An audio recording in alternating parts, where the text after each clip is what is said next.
Hello dear student. आज जो कक्षा 11वीं अर्धवार्षिक परीक्षा का भूगोल का जो पेपर हुआ था उसकी आंसर की देखिए भी। पहला प्रश्न इसमें आया हुआ था, निम्नलिखित में से किस विद्वान ने भूगोल शब्द का प्रयोग किया था। इसमें भी एरेटोस्थनीज आपका उत्तर सही होता ब। क्वेश्चन नंबर 2 देखिए, निम्न में से कौन सा तत्व वर्तमान वायुमंडल के निर्माण व संशोधन में शामिल नहीं है। सौर पवन है, गैस उत्सर्जन भी है, विभेदन नहीं है, प्रकाश संश्लेषण भी है। इसमें आपका 6 नंबर ऑप्शन क्या होता भी राइट होता। नेक्स्ट देखिए भी, क्वेश्चन नंबर 3 आया था, एक गहरी घाटी जिसकी विशेषता सीढ़ी नुमा खड़ी ढाल होती है किस नाम से जानी जाती है। उसे क्या कहते हैं भी, केनियन। क्या कहते हैं भी, केनियन। मलबा अवदाव को किस श्रेणी में सम्मिलित किया जा सकता है। इसको हम कर सकते हैं मंद प्रवाही वृत्त संचलन। मंद प्रवाही वृत्त संचलन। क्वेश्चन नंबर 5 देखिए भी,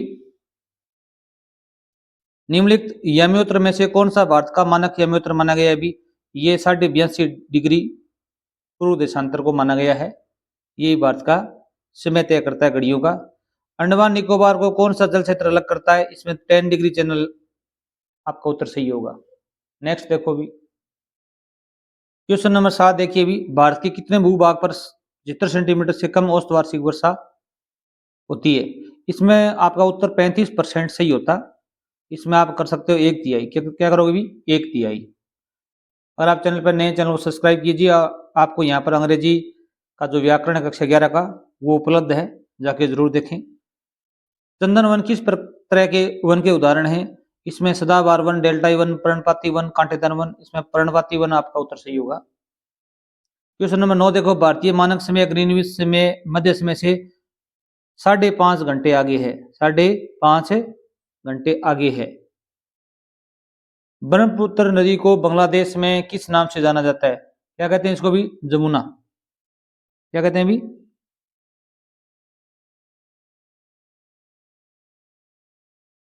जमुना नाम से जानी जाती है। भारत में औसत वार्षिक वर्षा लगभग कितने सेंटीमीटर है भी। इसका उत्तर लगभग सही है, 118 सेंटीमीटर। कई बुक्स के अंदर 125 सेंटीमीटर भी दिखाया गया है, तो आप 118 119 सेंटीमीटर लिख सकते हैं इसके अंदर, क्योंकि ये बदलती रहती है प्रत्येक साल। प्रादेशिक भूगोल का विकास जर्मन भूगोलवेता कार्ल रिटर द्वारा किया गया था। उत्तर क्या है भी, कार्ल रिटर। क्वेश्चन नंबर 3 देखो भी, जीपीएस का पूर्ण रूप लिखना था ग्लोबल पोजिशनिंग सिस्टम। हिंदी में कहोगे तो वैश्विक स्थान निर्धारण प्रणाली। क्वेश्चन नंबर 14 देखो भी, मलबा हिमस्खलन से कहते हैं भी भूकंप, जब भूकंप या ज्वालामुखी विस्फोट के कारण खड़ी ढलान वाले ज्वालामुखी या लावा गुंबद का हिस्सा टूट जाता है तो उसे मलबा हिमस्खलन कहते हैं।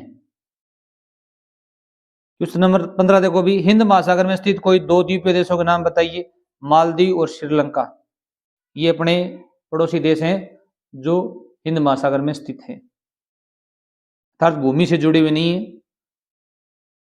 बांगर किसे कहते हैं भी, नदियों के आसपास के क्षेत्र में स्थित वह भूमि जहां बाढ़ का पानी नहीं पहुंच पाता उसे क्या कहते हैं भी, बांगर कहते हैं। जहां पानी पहुंचता है उसे क्या कहते हैं भी, खादर कहते हैं। दक्षिणी भारत की 2 नदियों के नाम बताइए जो अपना जल अरब सागर में डालती हैं। नर्मदा और ताप्ती।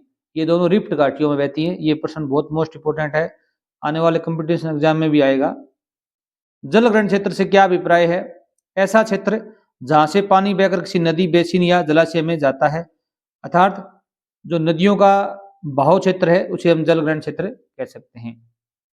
मौसम से क्या अभिप्राय है भी, किसी जगह पर दिन प्रतिदिन की वायुमंडलीय स्थिति जैसे तापमान, आर्द्रता, हवा की गति, वर्षा को क्या कहते हैं भी, मौसम कहा जाता है। क्वेश्चन नंबर 20 देखिए भी, उष्ण कटिबंधीय सदाबहार वनों में मिलने वाले 2 वृक्ष प्रजातियों के नाम बताने हैं। इसमें आप महोगनी, शीशम, रबर, चिनकोना, आबनूस, इनके नाम लिख सकते थे। नेक्स्ट देखिए भी, प्रश्न नंबर 21 देखिए भी, भारत में ठंडा मरुस्थल कहाँ स्थित है। यह आप बताओगे लद्दाख। जम्मू कश्मीर के अंदर एक लद्दाख क्षेत्र है, वहां पर क्या भी ठंडा मरुस्थल स्थित है। इस क्षेत्र की मुख्य श्रेणियों के नाम बताने हैं आपको, तो ये बताओगे वृत्त हिमालय और काराकोरम श्रेणी के मध्य ये स्थित है। वृत्त हिमालय और काराकोरम जो श्रेणी है हिमालय की उनके मध्य स्थित है। क्वेश्चन नंबर 22 देखो भी, नदी द्रोणी और जल संभर में अंतर बताइए। इसमें पहला अंतर आप बता सकते थे कि नदी द्रोणी का आकार बड़ा होता है, परंतु जो जल संभर का आकार क्या होता है, भी छोटा होता है। दूसरा अंतर बता सकते थे आप, नदी द्रोणी में पानी मुख्य नदी और उसकी सहायक नदियों द्वारा प्रवाहित होता है, और जल संभर में छोटे स्रोतों में पानी प्रवाहित होता है। दो अंतर आप बता सकते थे। क्वेश्चन नंबर 23 देखो भी, विभेदन प्रक्रिया से आप क्या समझते हैं? विभेदन प्रक्रिया, इसमें क्या बताओगे भी आप? पृथ्वी की उत्पत्ति के दौरान अत्यधिक ताप के कारण हल्के व भारी घनत्व वाले पदार्थों के पृथक होने की जो क्रिया है वो क्या कहलाती है? विभेदन कहलाती है। तो पृथ्वी है वो कि उसकी उत्पत्ति हुई, या उत्पत्ति के बाद में अत्यधिक तापमान था, हल्के पदार्थ थे वो ऊपर आ गए, भारी घनत्व वाले पदार्थ नीचे चले गए, जो ये अलग होने की क्रिया वो क्या कहलाती है? भी विभेदन कहलाती है। भूकंपीय तरंगें छाया क्षेत्र कैसे बनाती हैं? आप बता सकते हो भूकंपीय तरंगें छाया क्षेत्र बनाती हैं क्योंकि पृथ्वी के अंदर मौजूद तरल परतों और संरचनाओं से गुजरते समय इनका अपवर्तन और परावर्तन होता है, जिससे तरंगों का जो पता पृथ्वी की सतह पर कुछ क्षेत्रों में नहीं लगाया जा सकता, जो है खाली रह जाती है, वहां तरंगें नहीं जा पाती, उन्हें क्या कहते हैं? भी छाया क्षेत्र कहते हैं। क्वेश्चन नंबर 25 देखो अभी, अपक्षय पृथ्वी पर जैव विविधता के लिए उत्तरदायी है, कैसे भी? हाँ, ये अपक्षय वो पृथ्वी पर जैव विविधता के लिए उत्तरदायी है। आप लिखोगे चट्टानें टूटकर क्या बनाती हैं? भी मृदा का निर्माण करती हैं, और अपक्षय के कारण खनिजों व आयनों का स्थानांतरण होता है, और अपक्षय के कारण रासायनिक प्रक्रिया में मदद मिलती है, और अपक्षय के कारण अपरदन व वृत्त संचलन भी होता है। घाटीरंध्र या युवाला का विकास कैसे होता है? भी इसके अंदर आप बता सकते थे कई विलय छिद्र या डोलाइन आपस में मिलकर एक गड्ढा बनाते हैं, जिसे क्या कहते हैं? भी युवाला कहते हैं। वायुमंडल से आप क्या समझते हैं? भी पृथ्वी को घेरे हुए गैसों का एक पतला आवरण है, उसे क्या कहते हैं? भी वायुमंडल कहते हैं। वे कौन से कारक हैं जो पृथ्वी पर तापमान के वितरण को प्रभावित करते हैं? इसमें अक्षांश, समुद्र तल से उत्तंगता, समुद्र से दूरी, महासागरीय धाराओं की प्रकृति, स्थल की ढाल और प्रकृति प्रभावित करती है।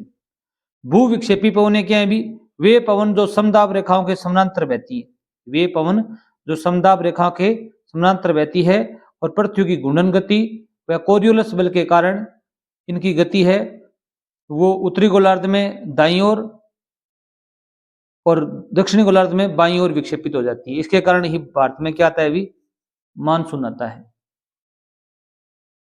क्वेश्चन नंबर 30 देखिए भी, सापेक्ष आर्द्रता की व्याख्या कीजिए। भी हवा में मौजूद नमी की मात्रा को मापता है। सापेक्ष आर्द्रता है हवा में मौजूद नमी की मात्रा को मापता है। वायुमंडल में जलवाष्प की मात्रा का वायु द्वारा धारण किए जाने वाले वाष्प की उच्चतम मात्रा के अनुपात को सापेक्षिक आर्द्रता कहते हैं। आगे देखो भी, क्वेश्चन नंबर 31 है, ग्रीन हाउस गैसों से आप क्या समझते हैं? व्याख्या कीजिए। पृथ्वी के वायुमंडल में मौजूद गैसें जो गर्मी को रोक कर रखती हैं वो क्या कहलाती हैं? भी ग्रीन हाउस गैसें कहलाती हैं, जिससे ग्लोबल वार्मिंग और जलवायु परिवर्तन होता है। तो वायुमंडल का तापमान बढ़ रहा है वो ग्रीन हाउस गैसों के कारण बढ़ रहा है, और जलवायु में जो परिवर्तन हो रहे हैं वो इन्हीं के कारण हो रहे हैं। इनमें गैसों का नाम बता सकते हो आप, carbon monoxide, carbon dioxide, methane CH4, N2, nitrous oxide. इसमें क्लोरोफ्लोरोकार्बन भी नाम शामिल है। प्रतिबल को समझाइए। प्रतिबल क्या चीज होती है? भी किसी सामग्री के एकांक क्षेत्रफल पर लगने वाला आंतरिक बल।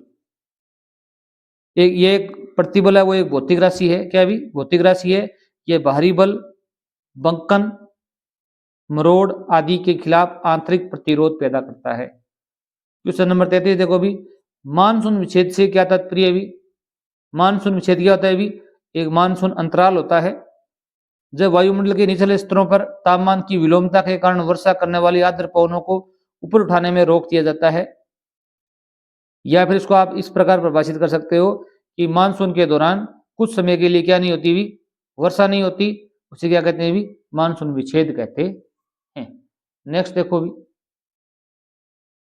क्वेश्चन नंबर 34 आया था, वन्य व वन्य प्राणी संरक्षण में लोगों की भागीदारी कैसे महत्वपूर्ण है? भी आप इसको लिख सकते हो कि वन्य और वन्य जीव संरक्षण में लोगों की भागीदारी है, इन्हीं के कारण क्या अभी इनका संरक्षण होता है। जीवमंडल नीचे का विस्तार से वर्णन कर सकते हो, आप बुक से देख सकते हैं ना। अब देखो भी आप नक्शा देख लीजिए, इसमें टोक्यो, न्यूयॉर्क, दिल्ली और कोलंबो, कैनबरा और सिडनी भरने थे। जैसे देखो भी यहाँ पर ये तो क्या था अभी, ये जो शहर है ये क्या है अभी, न्यूयॉर्क है। क्या है अभी, न्यूयॉर्क है। और दिल्ली का आपको पता ही है, दिल्ली ये केंद्रीय स्थान में दिल्ली है। और ये क्या है अभी, जापान है, जापान की राजधानी क्या है अभी, टोक्यो है। और श्रीलंका की राजधानी क्या है अभी, कोलंबो, ये श्रीलंका के अंदर था। और सिडनी ये ऑस्ट्रेलिया में है। और कैनबरा ऑस्ट्रेलिया की राजधानी है, वो यहाँ पर है, यहाँ पर सिडनी है। Thanks for watching video.